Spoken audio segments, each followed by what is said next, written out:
On this episode of Crazy Busy, the interviews, we're going to meet Helena Escalante, a serial entrepreneur who juggles multiple businesses.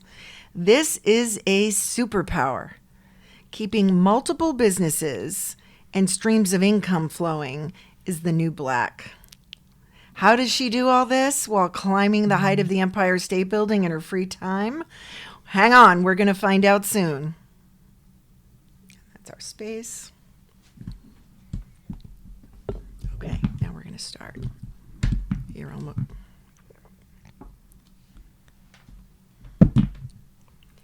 Helena, thank you for being here. Oh my God, on the contrary, thank you for having me. I'm thrilled. Okay, great. Well, I have to tell you, when most entrepreneurs tell me that they want to start a second business, the advice that I give them is you cannot start a second business until the first business you have is okay, making money for you while you go to Italy for 2 weeks. I love that. And that is so true. Is it true? I want you to tell us your story, how it started, how you got, first into entrepreneurial addiction and how you made it work for you to add multiple businesses, because I have viewers who are dying to know how to do this. Oh my God. All right. So when you say how it started, I think it started in my family because my grandparents, my maternal grandparents, were entrepreneurs, and both of my parents were entrepreneurs as well. So my earliest memory is one time that I was around 4 or 5, and I had these plastic building blocks, and I found the way to open one of the sides to them, kind of like a lid, if you may. So I filled them up. They were hollow inside. I filled them up with cereal. I don't know, whatever it was, like corn pops or who knows. And I went to the door of our house, opened it up to the street, lined up all my little building blocks filled with cereal, and I would sell them to the passersby. Oh, and then my goodness. dad comes in through this, from the street, and he says, "What are you doing?" And I said, "Oh, I'm selling cereal. I'm making money." I love it. You're a baby mogul. So anyway, quickly that business, was eliminated in about 30 seconds. It's like, no, you cannot possibly do that. You're going to get kidnapped or we're going to be robbed. Holy cow. No, forget it. But what I saw, I guess, over my life and growing up was the freedom that having your own business can bring you if you run it well as how you can become a slave to the business if it's not run well. Every business has ups and downs, definitely. But because I lived in this entrepreneurial world, I just saw it firsthand, and I was just lucky that way. You saw both sides of Yes, it. yes, Wow. definitely. So what happened next? I mean, once your dad wasn't able to put you out of business anymore. That's right. Well, we can fast forward to after I graduated from college, I decided to buy a house and rent it out. And so that was going very well until the lease contract was over, and then my renter decided to move. And then my whole stream of income was dry overnight. And I just thought, oh, this is not working, because then the money that I was using to pay that mortgage, then I had to pay it from my own other income. I was working at a job back then. And I thought, this is really not going to work if I want to make some money. So going back to what you were saying as to making sure that the business runs on its own, that's probably one of the biggest lessons, that you have to make sure that the business can run on its own and that it's not going to dry by itself. So you have to put all sorts of policies, procedures, whatever you need, systems more than anything in place, so that if one stream dries, there's another one. But I don't think that you should start with multiple at once. You have to start with one, build that one, solidify it, and then move on to the next one. Otherwise, it's just too much. Yeah, that's really powerful, because what I do find is entrepreneurs are creative people, and they have what I call a love addiction. They're in love with being in love. And so that ideation part, that launch part, that's all super powerful for the creative big dopamine hit. creating processes, sweeping the floors, firing people. That's sort of the tougher part. So what you're saying, what I hear you saying is you've got to be good straight through. Yes. And it's got to come full circle and be complete. And so you must complete things before you start new things. Definitely. And probably one of the best ways to do that is once you make a decision, commit to it.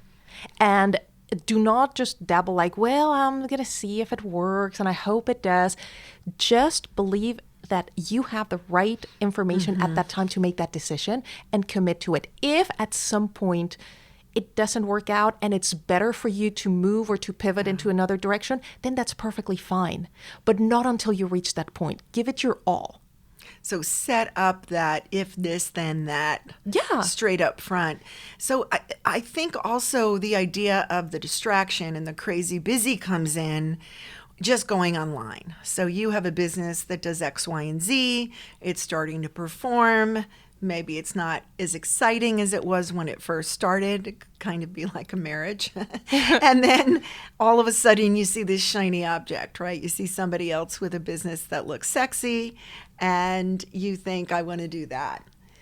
There's a distinction between getting distracted and going and doing that and maybe pivoting your own existing business a little bit in that direction, right? Right. Okay, that's powerful. I think that for the folks that come to me, they're getting bored and they're getting bored with their existing business and they see something new and they want it. How do you combat the boredom? Okay, Because it's not always exciting. I have a very peculiar view about boredom. I think that the job of your business is not to make you happy or to entertain you. I think happiness comes from within. Number one is that just joy of living and enjoying the moment, but that comes from within. And the boredom is simply because you haven't dug deep enough to enjoy it. Learn to enjoy every part of the process. There will be parts that you enjoy more than others, definitely. But even if you are having a hard time with an employee, or even if you're having a hard time with your finances or with something else, just know that it's a part of a whole. So do not dump everything simply because one part is not working. I really love what you said about the fact that your business is not here to entertain you. Right. It is so interesting how that will come up for people, that they're just not excited or not enthused. I think that can happen with parenting. It can happen in any relationship. So the relationship to your business is no different, but you're there for all of it. It's a commitment to the whole thing. It can happen in a job. Right. Yeah. And see, what happens, the way I see it is, it could be, as you said, in a job. Well, my job is no longer fulfilling, so I'm going to look for another one. Well, it's not your job's job to fulfill you. Not until you find that fulfillment in what you're currently doing can you move on to the other one in the right spirit so that you can really be your best at whatever you're doing. If not, it's going to be the same again and again and again. And how many times have we met people who get either married and remarried to, it's just the same person, different name, but it's the same thing. They just do not grow that, or they're looking for something outside of themselves. And the same happens with businesses or with jobs or with all of these relationships that we have. Yes, it's attention deficit around business. Yeah. And we've got to love the fun stuff and the not so fun stuff because it's the whole that really creates the reward. So tell us about some of your business journeys and how you got to the current state, and you're the founder of Entre Gurus. Yes. Powerful business. Thank you so much. Well, it has become such a joy to be the founder of something that is such near and dear to my heart. Entre Gurus is a blog that brings business ideas plucked from the best business books and entrepreneurship gurus that you can read in under 5 minutes because we're all tied for time. So I never thought that this could become what it has been in terms of the opportunities that it has brought. So, and this is just for everybody who wants to join. Please do so at entregurus.com, ENTREGURUS.com. And we'll put that in the show notes. It's such a powerful business because for me, I don't have as much time to read as I'd like to, and I need to know before I commit to a whole book. Right. And so reading your synopsises Thank you. really helps me highlight, okay, I'm ready to make a commitment to Thank this you. book or that book. And even if I don't make the commitment, I've got the highlights. Right. And I feel like I can present myself as more well-read, which is really something that's important today for anybody in a leadership position that's listening. Getting a sneak preview, if you will. It's like you go to the movies, right? Yeah. And you see the previews and you get a feeling, oh, I definitely don't want to see that, or I definitely do want to see this. You don't waste your time or your money. Right. Absolutely. Straight and up. Thank you. Thank you so much for that. I just love the way you see it, because that's exactly how I want people to perceive it, as a really useful resource. And this has brought, again, just so many wonderful opportunities and so many relationships and doors that I never thought would open, with becoming friends with the authors of those books. Amazing. Or having, I had a company that called me that said, hey, we love your blog, and would you like to come and keynote one of our conferences? Of course. So anyway, it's all of these wonderful things that come out of this great project that is just moving forward, and you never know at the beginning. So that's the beauty of starting something new. I mean, the other one is established, and once you have it, then you can go and dabble and play with something new and see if it works. So tell us about your established business and when you felt it was okay to put that in a role where it wasn't your primary new focus anymore, and Entre Gurus became your primary new focus. Right. Well, it was a series of pivoting around and around and around. But I ended up, I will not go back to my childhood or anything. No, I'll spare that. I'll spare your readers from that. But I was a marketing consultant here in New York, and it was a multicultural marketing consulting practice that I had. And as much as I loved it, I realized that the way the market is going, it was a race to the bottom. Okay. So I decided to take a really good look inside myself and decide whether I wanted to continue with that race to the bottom or not. Because in paper, it looked wonderful. I had some Fortune 500 clients and so forth.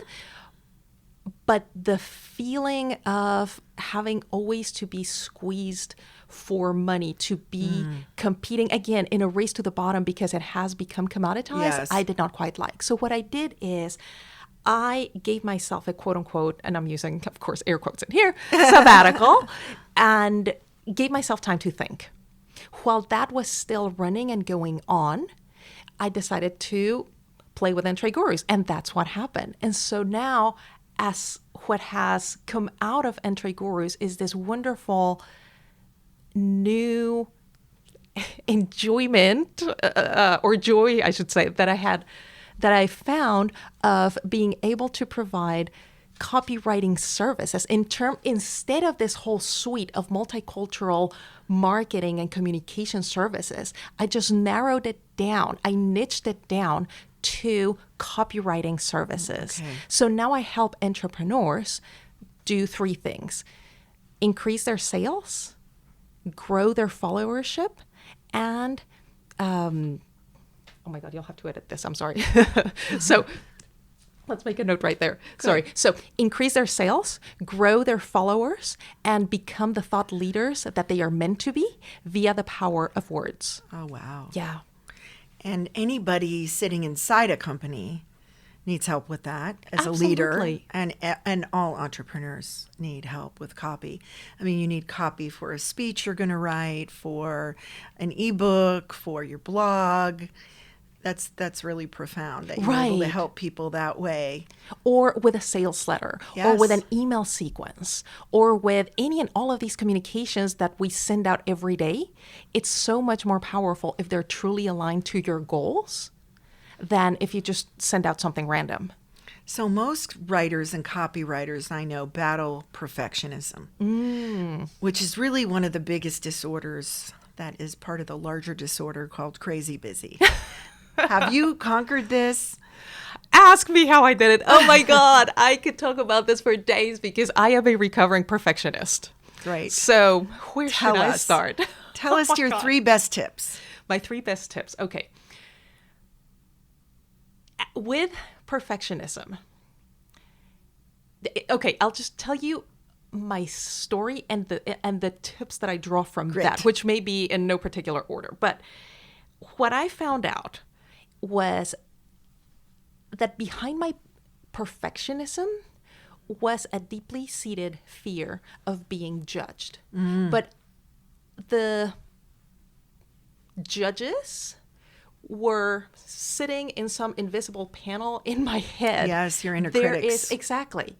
So once I realized there is a very, oh my God, just this very sharp judgment, this very critical, mean, loathing critic inside me that I would never, ever wish upon anybody else, I decided to give myself, it's a really nasty, ugly feeling. Yes. And so I reached rock bottom one day and thought, why am I treating myself this way? This is just horrible. Yes. I would never do this on anyone. I'm on the contrary, I'm always supportive, I'm helpful, I'm resourceful, I'm always just trying to raise everybody, try to help them be the most wonderful person that they want to be. And I thought, why can't I do the same for myself? But it's hard. It's not just an immediate turn of mind and heart. So the first step was recognizing My that. first step was recognizing it. And my second step was giving myself permission to experiment.